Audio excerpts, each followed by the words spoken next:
Hey guys, Cheryl Turnbull here. How are you? Today we're going to be talking about TNT, the power behind the entrepreneur. Now there's some of us that have been in this entrepreneurship for a while. There's a few of us that have just started just recently, and some of us that are just have been in it and we're just struggling, trying to figure out, do we really want to do this? Do we not want to do this? Well, I have some nuggets that I think might help us today and keep us going and motivated down that path to success of entrepreneurship. So what I want to talk about and start with is a story that happened to a couple and a family a little over 100 years ago in 1871. Well, this man was an entrepreneur. He was a businessman, and he also was a successful attorney. Well, one night, a terrible tragedy happened, and a fire took place in the building where his business was and burned it down, and everything was destroyed.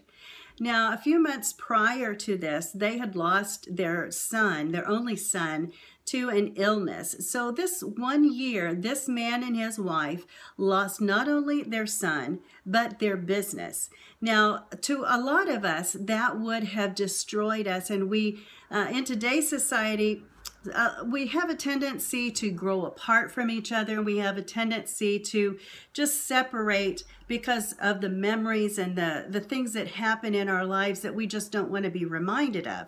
Well, this man and woman just really pulled together, and they saw their business successful and succeed even more and flourish even after this happened, because they didn't give up and because they stuck together and helped each other out. Well, I wanted to really help us to look at this a little bit closer and see exactly why they might have moved forward. Now, one of the main things that I want to bring out is their thinking.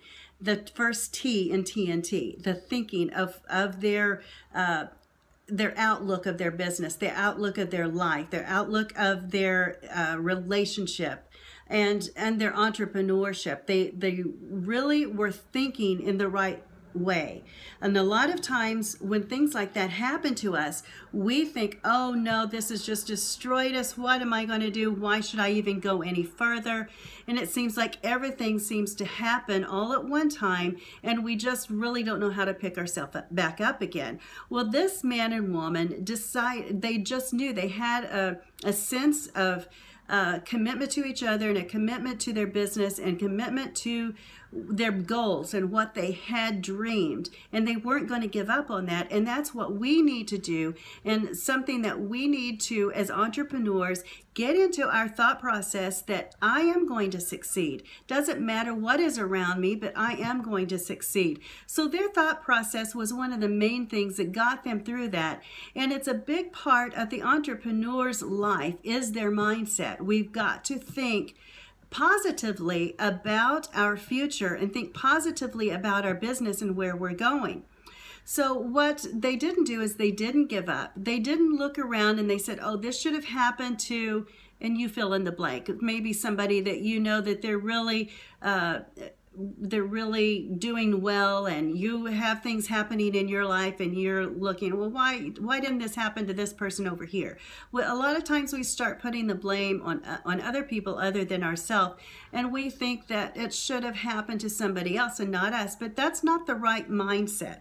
The right mindset is to accept ourselves, because when we start comparing ourselves to other people, that's a deadly weapon that we use against ourselves, and we don't need to do that. We need to pick ourselves up and stop comparing, because that weapon needs to be destroyed, and we need to stop it right now and stop comparing our business to somebody else's business, because there's too many variables in our lives that are different from the other person, and our lives are different, so our businesses are going to be different. The way we do business, the way we do things, the way we live life, it's a little bit different than another person. So we have to look at things uniquely, because we have our own unique set of doing things and our own unique set of being in our business.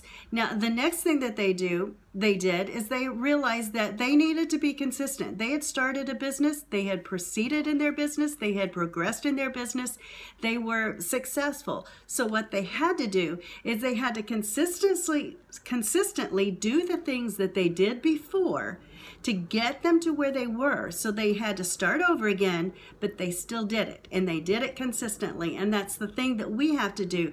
Little things done consistently is going to lead to success in our life. So what we need to realize is that, and realize that the thinking process is so important, because this is a very important, and you can quote me on this, what we think in our mind and believe in our heart is going to determine the outcome of our future. Let me say that again. What we think in our mind and believe in our heart is going to determine the outcome of our future. And so that is so important. That's the first T in the TNT of the power behind the entrepreneur. Now, the second thing that I want us to do, after we look at all of these things of thinking positively, let's go on into the story just a little bit more. Now, this man and his wife, they did succeed, and they started progressing. They had four wonderful daughters, and so a couple of years later, after this tragedy happened, they were going to take a trip to Europe. So something came up with the man, and he had to stay home. So he sent his wife and his daughters ahead of him on the ship to Europe, and he was going to continue to follow them a couple of days later. Well, 4 days into the journey, the ship that they were sailing on collided with a Scottish ship. And they were so afraid, they were scared, they didn't know what was going to happen. So the mother and these four daughters went up on deck. They surrounded each other, they really supported each other, and they were praying together for their safety. And not 10 minutes later, or a few minutes later, the ship actually sank, and it took 226 of the passengers, of the 313 passengers that were on board, it took 226 of their lives, and the four daughters were included in that. The wife miraculously was saved. She survived, and she got to Europe, and she telegraphed her husband, and she said, "Saved alone, what shall I do?" So what did this man do at that point? And what did this woman do at that point?